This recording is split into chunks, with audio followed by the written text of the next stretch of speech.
our side of the border down here, but we found one for you. So now we've got people that are discounting this ISIS terror threat when we've got, they can easily walk over the border just 8 miles away. There's a terror training camp. What is going on in this country that we're trying to bury our? Is it really because Obama won't come out and say a terrorist is a terrorist? Well, that's one issue, Rod. One is that he will not label terrorism for what it is. It's workplace violence. It is any number of things other than what it is. I don't think he's even labeled this last thing in Garland, Texas as terrorism yet. So that is one issue. The other issue is our porous border. The fact that he's got this blanket amnesty program. DACA is a mess. All of this is a huge issue, but yet we've not closed this border. That's the other issue. For a very long time, we've talked about Mexican drug cartels and all of this stuff on the border. But for a very, very long time, my show's been on air for 6 years, and I've long talked about the fact that I'm not as worried about the Mexican drug cartels and the human trafficking. Those are very bad things, don't get me wrong. But I've long talked about we're in a post-9/11 society. I mean, post-9/11, a post-9/11 society. Let's be talking about the other people that can get in here. Let's talk about terrorism and how easily it is to get across. We don't check visas, who's here that shouldn't be here. We don't have any kind of mechanism for any of that. And so we need to be looking at those kinds of things, not just the trafficking and the drug trade.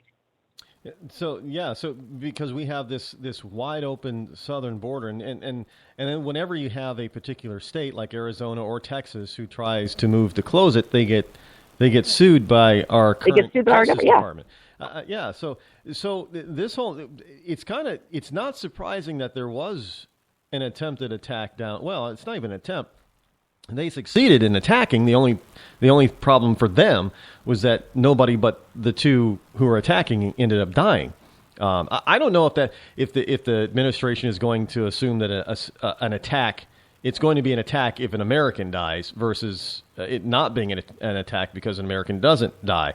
But there was a police officer that was shot and injured. So I consider it to be a success for their part because they've done the damage. Now they've scared us to death, and now we're talking about, curtailing freedom of speech rights. We shouldn't talk about Islam this way because it's so provocative. We know it's going to piss him off, so we shouldn't talk about it. But on the other hand, it's okay that if we denigrate Christianity. I don't understand where this type of notion is. It because that we are really becoming that scared, or we become the United States of scaredy cats? Well, we're politically correct, Rod. That's the issue. And I think part of it is because the mantra that they believe is that Christians are supposed to be kind and turn the other cheek.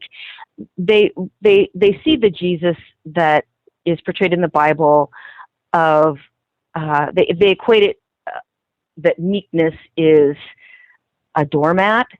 But what the word meek means is strength under control. That's what the Greek word means, strength under control. They don't see the Jesus that overturns the money changer's table, standing up for what you believe in. And so I guess they think that we're just a bunch of doormats and that we won't stand up for what we believe in.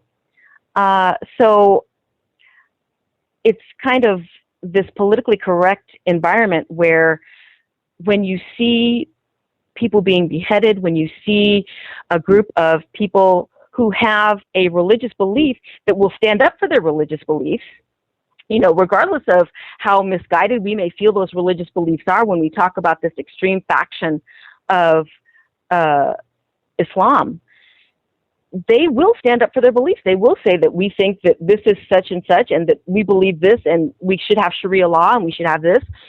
They will say, under no circumstances do we believe that this is acceptable. And they will say that.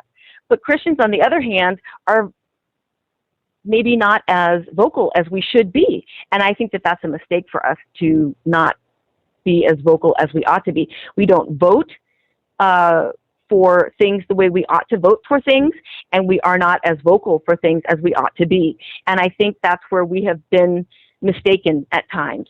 And we need to be a lot more proactive about that, and we need to vote more in that way. And I think maybe it's because we have been so divided about candidates, perhaps. And I know that's a hard issue sometimes because we have a lot of litmus tests, and that's a difficult place to be sometimes. And I'm not saying that we need to be lax on one issue or another issue, but if you look on, I don't want to say us and them, but it really is, there's only one Democrat candidate right now that's announced.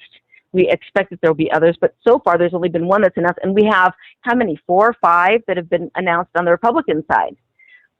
That's difficult, Huckabee makes 6 from his announcement yesterday. Yeah. And well, speaking of voting and having Democrat candidates, we've noticed that, it seems like the Democrats are they're trying to pull away from Hillary a little bit, but they don't have anybody in there that they think can actually pony up to the bar, so to speak. Elizabeth Warren seems like she's gotten cold feet and is backing away. Now, she may change her mind later on, but right now it looks like she's backing out and of possibly being a contender. And that leaves people like Lincoln Chafee, he's really a very weak candidate, and the Democrats know that, so they're not all excited that he might be interested. They got Bernie Sanders, but Bernie Sanders is more like a spoiler for Hillary than a real contender. He's kind of like Ross Perot to George H.W. Bush, but not nearly as popular. But there's a lot of things that Hillary's running around talking about and trying to talk about now. And one of those things is, there's a video that's resurfacing with her grinding and dancing, with a bunch of black women.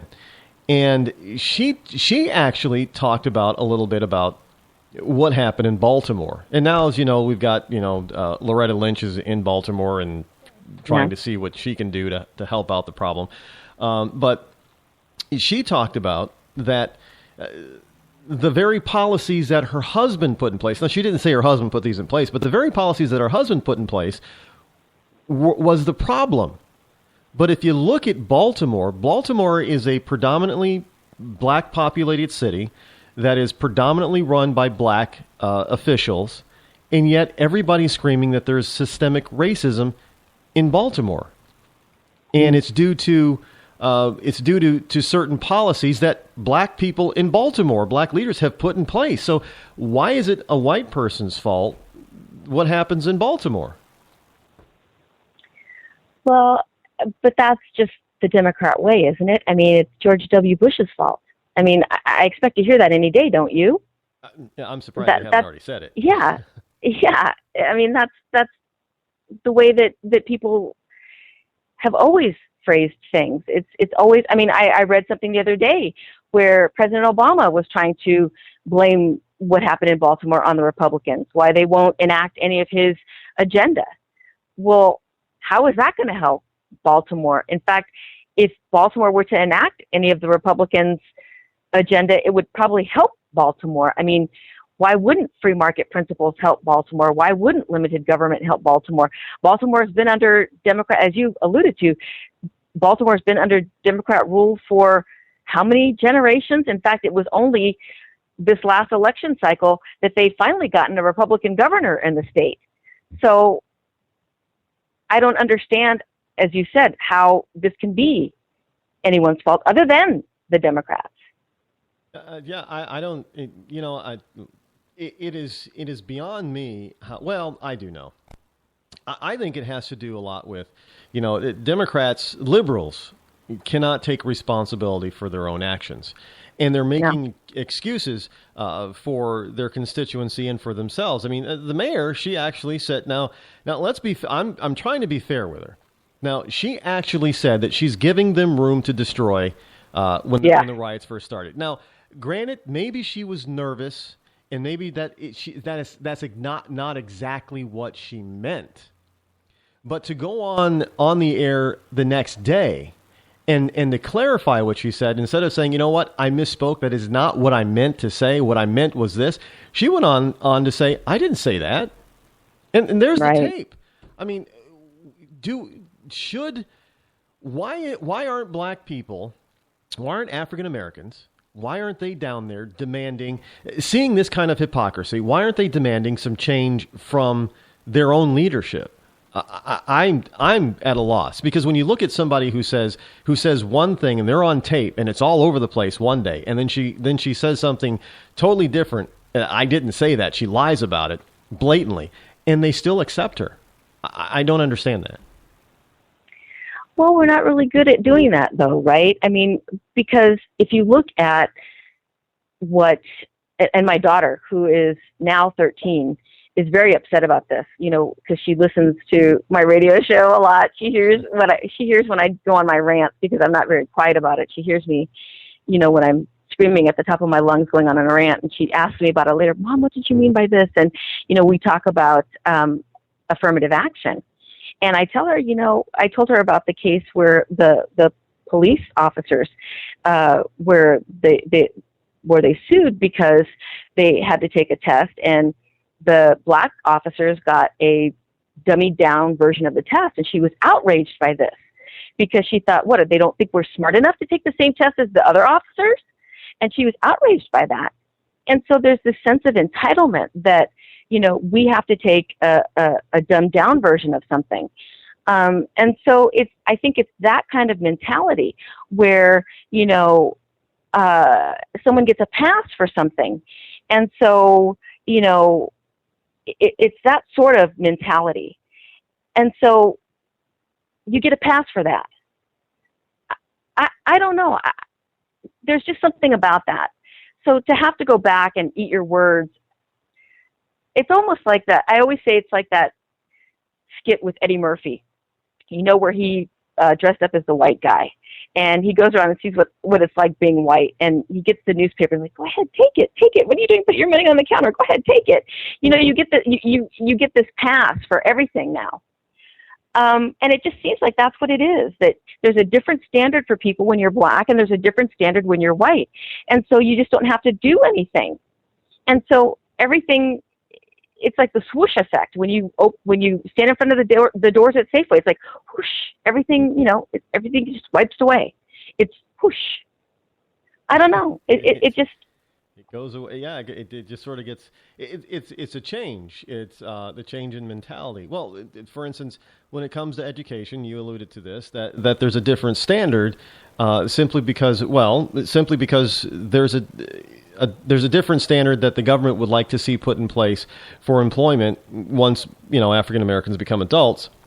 And that's simply because during their time as in public school, there's a difference. And we've noticed that, and again, these are things that people can easily find out. These are government stats. But Baltimore and Maryland spends, they're in the top 5 as far as spending goes per pupil on an annual basis.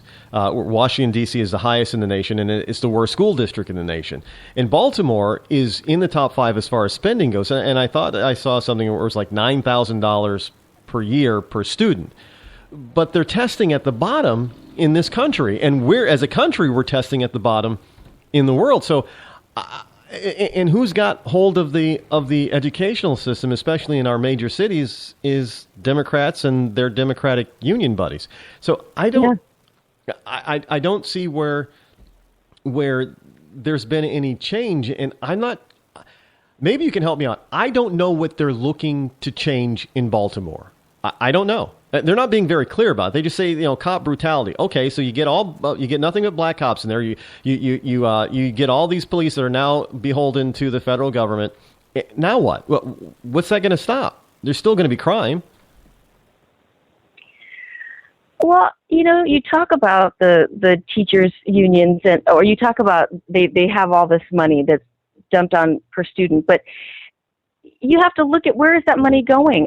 It goes to the teachers' unions, right? Where does the money go when you talk about the cops that are going to, the bureaucracy? It's kind of like the Clinton Foundation. You have to look, they always say follow the money. Where does the money go? Well, 8% of it was spent on program, and 92% of it went to administration. Marie. I'm coming up to so you have to follow the money. Can you hold on after the break, Marie?